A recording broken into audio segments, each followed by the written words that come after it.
Accidents happen all around us every day. When an accident happens in front of you, will you be prepared to save a life? The largest preventable cause of death on the battlefield and in accidents is extremity hemorrhage. Today, I'm going to teach you how to take care of it. I've been in the Army for 2 years as a combat medic, or a healthcare specialist as they like to call it, and applied countless tourniquets and taught hundreds of soldiers how to effectively apply a tourniquet, and that's what I'm going to teach you, is how to apply a tourniquet. First thing you need to know is when to apply the tourniquet. If you come on an accident, there's a patient, a casualty, someone that's hurt, and they've got a little bit of blood on them, chances are you're going to be able to deal with it just fine. If they have a lot of blood, if it's hemorrhage, if it's too much and you're panicking, you don't know what to do, it's stressful, you throw a tourniquet on it. It's going to control the situation, it's going to give you the confidence, and you're going to be able to save that person's life. So that's when you apply. And I can't stress enough that you have to act with confidence. If you decide to put on a tourniquet, you got to go 100%. You got to do it all the way and control that bleed, control that hemorrhage, because you're going to save that person's life.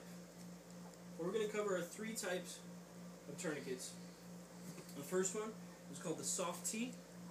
This is it right here. It's been used for years by the U.S. Special Forces, and just now, within the last year, it's been filtered down into the regular ranks of the Army, so now we're starting to see this. Every tourniquet is made up of the same components, some sort of constricting band, and what's called a windlass. I don't know if you can see that. Windlass. Basically what it does, you put it over the limb, tighten it down as much as you can, and then you turn the windlass to apply tension to constrict the blood flow to the extremity and stop the bleed. This is a soft T. The windlass is made out of metal. The lockdown loops are made out of metal, and so is your tensioner. It's made out of metal. Really strong canvas. You're really going to be able to control the bleed really well with this. Second type that we're going to cover is the CAT. It's called the Combat Application Tourniquet, and this has been in the Army in general use every day, and every soldier deployed for years. It's been around a long time. Velcro works really well. Basically the same design. You got a wide constricting band, and then your windlass to tie it down. Myself, I prefer the soft T better. Because the windlass is metal, you're going to be able to get a lot more torsion, and it's going to be able to withstand a lot more abuse on the battlefield. The CAT has a plastic windlass, and again a 2-inch wide constricting band with a buckle and a lockdown mechanism. I'm going to show you how to use this effectively on one of my volunteers here in a minute. The third type of tourniquet is known as an improvised tourniquet, and it is exactly what it sounds like. It's improvised. It's from whatever you have around you. You're driving down the street, somebody gets in a head-on collision right in front of you, you don't have a tourniquet on you, chances are you're not going to. So you use what you have. You're wearing a belt. Have your standard issue Army 2-inch wide canvas belt. This will work great as an improvised tourniquet. What most soldiers are taught to use is called a cravat, which is basically just a big green piece of triangle cotton. You roll that up into a straight line, use that as your tourniquet, and then you have some sort of windlass. Right here I've got 2 carpenter pencils taped together. It's going to work really well. Popsicle sticks, if you do 8 or more and tape them together, that's going to work really well. A stick, a broomstick, a tire iron, whatever you got around you, you're going to improvise. And then you have to have your band that goes around whatever limb you're dealing with. So those are the 3 types of tourniquets that we're going to be talking about today. The soft T, the CAT, and the improvised tourniquet. We're actually going to be using the cravats when we get to the improvised tourniquet.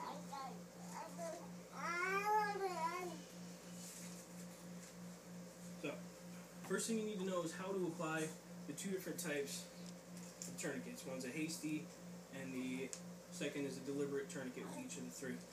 So, I'm going to ask my friend to come up here. Turn this way. We're going to be dealing with his right arm. We're just going to, there's a bleed somewhere on his arm.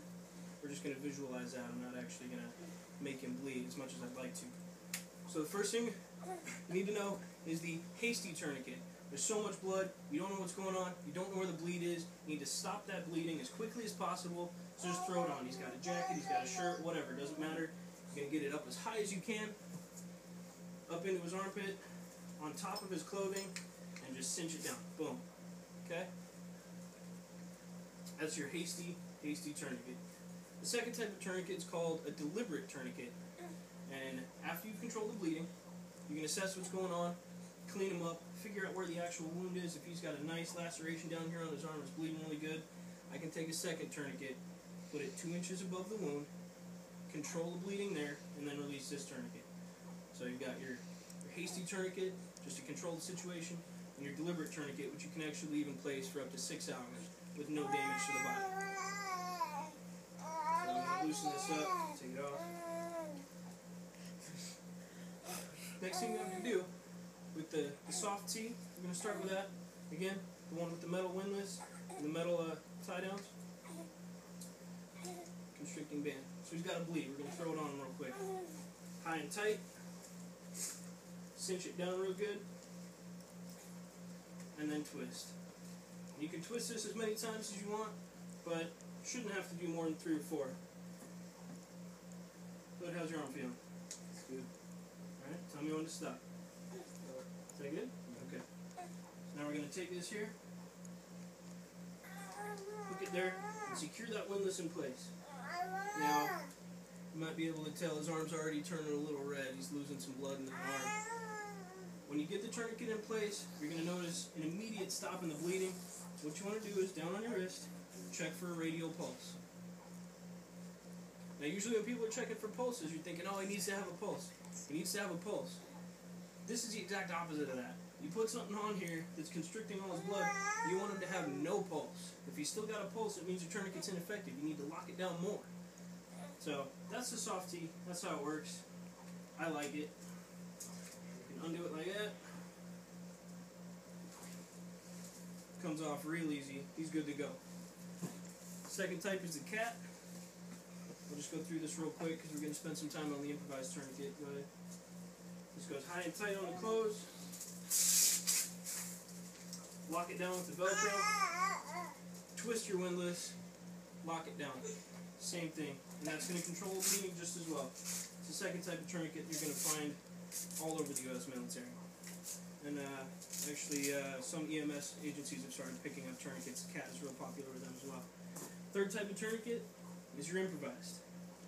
Take your windlass, your constricting material, whatever it is. In this case, we're using a cravat or just a triangular piece of cotton. Tie it on your windlass first. Loop it around his arm. Tie it down.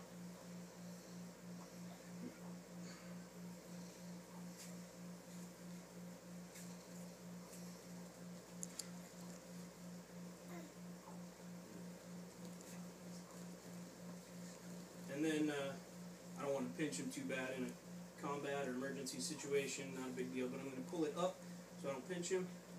Give it a little twist like that. I'd probably go one more if this were actually, but it's going to pinch him real bad in here. We don't want to do that.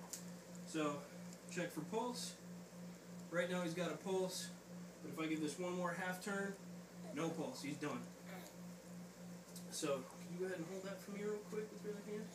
When you're moving a patient around, chances are this is going to loosen up on you. You don't want that to happen. You throw them in an ambulance, it loosens up, they start bleeding all over. So what do you got to do? You got to secure it. What do you have? You got a belt, you got tape, you got anything around you, you're going to improvise and secure it. Right now, my favorite, a lot of guys carry this in their truck, duct tape. Duct tape works fantastic.